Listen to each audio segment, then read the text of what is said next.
All right, so we're back once again with Bri Bagwell, Texas's most busy artist, in my opinion. 12-time number one artist, 9-time female vocalist of the year, female artist of the decade. Um, wow, right? Yeah, I told my mom I'm not sure if it makes me feel really cool or really old. I mean, I don't think I will never say old. Let's say accomplished, Bri. Accomplished. Let's say Yeah. accomplished. Well, and thank you for saying all that. So like this next record I'm really kind of to try I'm really trying to broaden. Like we've already laid the foundation. We've been to a bunch of different states. We're trying to go back overseas. We're kind of branching out more into the Americana space. I want to be able to play my music all over the country. And I feel like I've done so much in Texas. I've done a lot of bucket list things like sold out Green Hall, like a lot of things that I really love. And I want to be able to keep Texas kind of my sacred home base. But I'm going to be playing here less and outside of Texas more, which is kind of what everyone is doing. And people like Cody Johnson have really blown up the genre, and like people from all over the country really follow Texas really intensely. And when we get to those places, they are so thankful. So the goal is to still play in Texas at all of my favorite spots. Maybe just once a year instead of twice a year, and that's the new strategy going forward. I'm already going back to, Ohio, Illinois, Michigan, all of that this spring again. So doing that every One of the things you and I talked about years ago in our first interview was kind of you being a trailblazer for Texas females, Texas ladies in the genre. I feel like you and Pauline Reese are kind of the spearheads for that. And do you realize, does that ever enter your mind how much of a trailblazer you are for the ladies in Texas? um not really until they tell me, which a lot of people have reached out and told me things like that.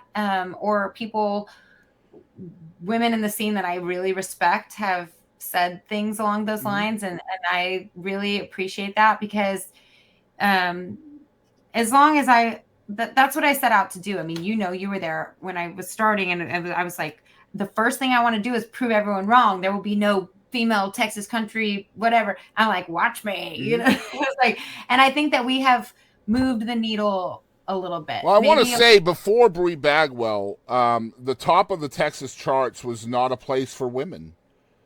Sadly, honestly, and 12 times you've been there now. And so, just from that standpoint, that icebreaker of being able to get into the number one spot on the charts here in Texas, Mhm. I feel like that's huge for the ladies in Texas. And before you, that wasn't really all that common, you know? I remember starting. I mean, Pauline Reese. There was like Kristen Kelly, Charlotte Corn. There was these Kelly amazing Willis, Kelly Willis, yeah. and then my queen, Sunny Sweeney. I think Sunny is I the love trailblazer Sunny for so all much. that. Oh my gosh. Just the best. And those first three radio tours, I know the first one I did 60 stations in 6 weeks, and that was also while I was playing shows 4 or 5 nights a week. And so I did that three different times, and those were points in my career where I was 15 years ago, maybe, or 10.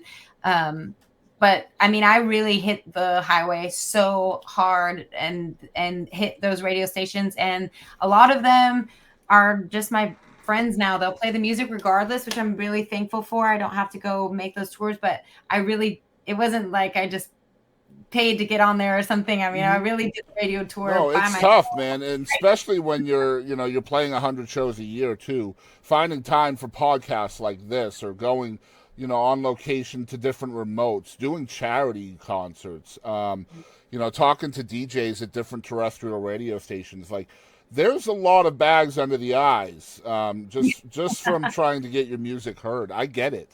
Yeah. Who are some of your own mentors? Because again, I've talked to so many people over the years, been really blessed, and your name comes up so much on Oh, this show as somebody who's looked up to. So who does Bree look up to? Who did you look up to coming into this genre? yeah. I mean, I've already mentioned Sunny Sweeney, but I think that she's the people are like, I think she's the hardest working human being. She's so smart. She's so talented and brave, and she checks on me all the time. I just love her for that. She's kind. I love Bonnie Bishop was maybe one of the first Oh my people gosh. to see, and I can call her a friend too now, which is strange. And I just took her writing class. She teaches this kind of writing class that if you should reach out to her if you're interested in something like that, because it really changed my life. So Bonnie Bishop and Sunny Sweeney are probably my two I heroes. love that. They're so hard to nail down for interviews too. I have not interviewed either one of them, and I have tried and tried and tried, and will continue trying. By the way, Well, um, I'll drop a word for you if I I can. appreciate it, man. Yeah, Sunny is actually from Longview, where I lived for Yeah. a really, really long time, and Mhm. I always felt like I was getting geographic bias because, like, you know how it is, man. The hometowns always kind of turn their back on artists, which is so weird to me. Like, I don't get it, but Yeah, that's so weird to me too, because mine is so supportive. I got well, now lucky, I but live in Golden, Texas, where Casey Musgraves is from, and it's right. the same thing here. Like, it's so weird, man. It's so weird. I know. Uh, I wonder if it's like you got out and I didn't or it something. might be, perhaps. I don't know. But there's like, I feel like there's a love hate relationship between an artist and their hometown, and it shouldn't be that way. Like, I don't know. It's just, it's strange. So we're talking about podcasting, and I think the genesis of podcasting, you and I talked a little bit about it in Jefferson, that you were thinking about doing something. And I was like, oh my gosh, like with your contacts and your personality, I was like, it would be so perfect. So when I saw OnlyVans for the first time, I was like, she did it. I'm so happy. Tell us about OnlyVans and why this is important to you. I mean, because this is more time that you're giving to something other than touring. So tell us about it. Yeah, well, the only way that I could ever do a podcast is if someone else does everything for Yeah, me, which yeah. is the deal. My tour manager, he was my former tour manager, Kyle Tom Cheston, Kyle Garrett. He's a musician as well. He's incredible, but he produces Texas Toast podcasts.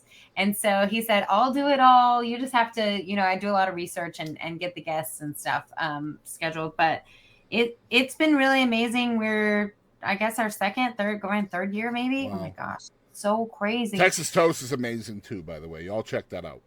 Great podcast. So Kyle does all the social media clips for me. He does all the audio editing, all the video editing. He coordinates all the sponsorships. He does all of that. So kudos to him. And then I just kind of show up. But it's been really fun because it was a personal investment for me for a long time until we started getting some advertisers, and now it's like, okay, cool, this thing actually worked. And I think we got, well, what was really exciting is I got a call from John Dixon. We're doing 4 live tapings at Steamboat Music Fest Oh my this year. gosh.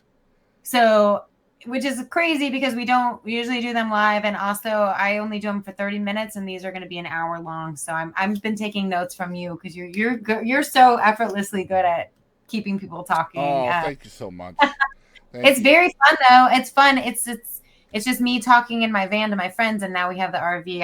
I bought my dog an RV, so now it's out of there. But Well, I feel that's like podcasting is so much fun because it starts off as an interview. It never ends as an interview, ever, ever, ever. It's always two friends talking by the end of the hour, right? So, with you, it's different because we've been friends for a while. But like we started as friends today, we'll end as friends today. But we're learning a little bit about each other always, and that's what's awesome about podcasting because then we're inviting people in to learn as well, right? yeah. Well, and I think as artists, I mean, I enjoy this kinds of conversation with you. We do so much of, especially we still do a lot of print stuff when we go to new places, Yeah. and so I'm constantly doing, where are you from? How'd you get started? What did you grow up listening to? Which I like to talk about too, but I can almost do those just Mm. in my sleep. That's And so puff. That's what I call fluff, man. Like, and that's okay. Like, if you're trying to get through 10 or 15 minutes with somebody, the fluff is what you're looking for, just to write kind of a baseline about somebody, and that's print media. It's also terrestrial radio. This is what was it that I told Rico Gonzalez? We just had Kinfo on. He Oh, I love him. Oh, they're so awesome. But he was like, "Tell me in one word, in one line, what your podcast is about." I was like, "Well, most people do TikTok interviews. I do National Geographic interviews." Yeah, that's great. I love that. Yeah. I I don't even know what mine is really. We just interviewed a guy that owns a winery in Fredericksburg, and that was fascinating. But I have to interview Dale Brisby at Steamboat, and I'm Ooh, like, what do I ask Dale freaking Brisby? man. Yeah, it's like Oh my God. it's tough, man. Like it's tough not to fangirl, right? Sometimes, like Mhm. especially when you're talking to your friends, right? Like I said earlier, Buddy Cannon. Like I'm blown away that that guy is gonna. I'm gonna get to ask him questions. Like what a blessing. Cool. So not to fangirl for an hour is gonna be so difficult. But Yeah, but I'm sure, like, and I'm glad that you're spotlighting songwriters because they're so cool. And I was around a lot of them and starstruck by a lot of them, and they're just the greatest people. I mean, like, Dean Dillon's just the coolest, most mm, down to earth human being, and they deserve the spotlight as much as the I would love artists. to talk to Dean. He's really hard to get in touch with. Same reason he's uber busy, and I get it. But someday, I hope I'll keep reaching out.